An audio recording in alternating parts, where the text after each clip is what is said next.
हजारौं वर्षको इतिहास आज थमिँदैछ। सानो स्वार्थमा ठुलो मूल्य चुकाइँदैछ।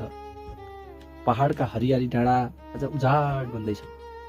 ती मिठो पानीका मूलहरू आज सुक्दैछन्। मानिसका मनमा आज अशान्ति बढ्दैछ। गाउँको मौलिक पहिचान हराउँदैछ। के यो नै विकास हो त? कस्तो यो आधुनिकता? पुर्खाको देन बिर्सेर गुमायो आफ्नै आत्मीयता। गाउँले जीवनको शान्ति खोसिँदैछ। सहरको भिडमा मानिस आज हराउँदैछ। फेरि कहिले फर्केला त्यो दिन जब गाउँ साँच्चै नै गाउँ थियो। मनहरूमा शान्ति, आत्मीयता र मिठो गुण थियो। त्यो पुरानो गाउँ अब नयाँ घाउ बोकेर समयको धारमा बहँदैछ हामीलाई रुवाएर।